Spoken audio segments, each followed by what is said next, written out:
রোমের ইতিহাস 2500 বছরেরও বেশি সময়ের।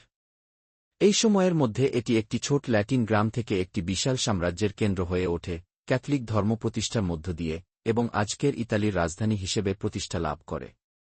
রোমের ইতিহাস দীর্ঘ এবং জটিল। নিচে এর একটি সংক্ষিপ্ত সারসংক্ষেপ দেওয়া হল। রোমের প্রতিষ্ঠা ঐতিহ্যগতভাবে কিংবদন্তি যমজ ভাই রোমুলাস এবং রেমাসের দ্বারা ঘটেছে, যারা শিশু অবস্থায় তিবের নদীতে ত্যাগিত হয়েছিল এবং একটি মাভাল্লুক দ্বারা পালিত হয়েছিল। পরে একজন রাখাল তাদের খুঁজে পেয়ে নিজের পুত্রসন্তানের মতো বট করে তোলেন। রোম 8ম শতাব্দী খ্রিস্টপূর্বে একটি ছোট গ্রাম হিসেবে প্রতিষ্ঠিত হয়, যা পালাটাইন হিলের চারপাশে এবং যেখানে রোমান ফোরাম অবস্থিত। নদীর তীরে একটি ফেরির অবস্থান থাকার কারণে রোম যাতায়াত এবং বাণিজ্যের কেন্দ্রবিন্দুতে পরিণত হয়। এই বসতি রোমান রাজ্যের রাজধানীতে উন্নীত হয়, যা ইট্রাস্কান রাজাদের একটি সিরিজ দ্বারা পরিচালিত হয়। পরে খ্রিস্টপূর্ব 500 সালের আশপাশে রোমান প্রজাতন্ত্রের কেন্দ্রবিন্দুতে পরিণত হয়, এবং তারপর খ্রিস্টপূর্ব 27 সাল থেকে রোমান সাম্রাজ্যের কেন্দ্র হয়ে ওঠে।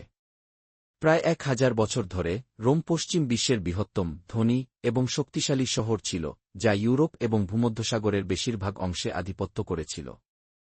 রোমান সাম্রাজ্যের পতনের পরেও 5ম শতাব্দীতে রোম গুরুত্বপূর্ণতা এবং সম্পদ বজায় রেখেছিল। কনস্ট্যান্টাইন প্রথমের শাসনের সময় থেকে রোমের বিশপ, পরবর্তীতে যিনি পোপ হিসেবে পরিচিত হন, রাজনৈতিক এবং ধর্মীয় গুরুত্ব অর্জন করেন, রোমকে ক্যাথলিক গির্জার কেন্দ্র হিসেবে প্রতিষ্ঠিত করেন। প্রারম্ভিক মধ্যযুগে শহরের জনসংখ্যা হ্রাস পায়, কিন্তু নতুনভাবে প্রতিষ্ঠিত পোপাল স্টেটগুলোর রাজধানী হিসেবে নতুন গুরুত্ব লাভ করে। মধ্যযুগ জুড়ে রোম একটি প্রধান তীর্থস্থান ছিল এবং পবিত্র রোমান সাম্রাজ্য ও পোপারির মধ্যে সংঘর্ষের কেন্দ্রবিন্দু। সান্তা মারিয়া ইন ট্রাস্টেভেরে গির্জা প্রারম্ভিক মধ্যযুগীয় রোমের একটি প্রতীক। 15 শতাব্দীতে ইতালীয় রেনেসা সম্পূর্ণরূপে শুরু হলে রোম নাটকীয়ভাবে পরিবর্তিত হয়। পোপালিরা মহান গির্জা, সেতু এবং পাবলিক স্পেস, নতুন সেন্ট পিটার্স ব্যাসিলিকা এবং সিস্টিন চ্যাপেল সহ নির্মাণ করে, যাতে রোম অন্যান্য ইতালীয় শহরের গৌরবের সমতুল্য হয়। 17 শতাব্দীতে ইউরোপীয় যুবকদের জন্য গ্র্যান্ড ট্যুর প্রচলিত হওয়ার পর রোম একটি গুরুত্বপূর্ণ পর্যটন গন্তব্য হয়ে ওঠে এবং আজ পর্যন্ত রয়েছে। 19 শতাব্দীতে রোম আবারও ইতালি রাজ্য প্রতিষ্ঠার সঙ্গে একটি শক্তির দ্বন্দ্বের কেন্দ্রবিন্দুতে পরিণত হয়, যা ইতালির পুনরায় একীকরণের পক্ষে ছিল।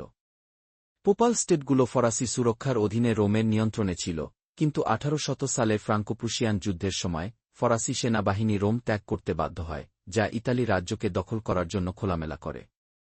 রোম ইতালির রাজধানী হয়ে ওঠে এবং তখন থেকে এটি এমনই রয়েছে। আজ রোম একটি আধুনিক মহানগরী, যা তার দীর্ঘ ইতিহাসের বিভিন্ন সময়কাল, প্রাচীন সময়, মধ্যযুগ, রেনেসা এবং আধুনিক যুগের প্রতিফলন ঘটায়। বিশ্বযুদ্ধের পর ইতালীয় ফ্যাসিবাদী আবির্ভাবের সাথে রোমের জনসংখ্যা বেড়েছিল। এই প্রবণতা বিশ্বযুদ্ধ দ্বিতীয়ের সময় থেমে যায়, যা রোমকে তুলনামূলকভাবে ক্ষুদ্র ক্ষতি করেছে।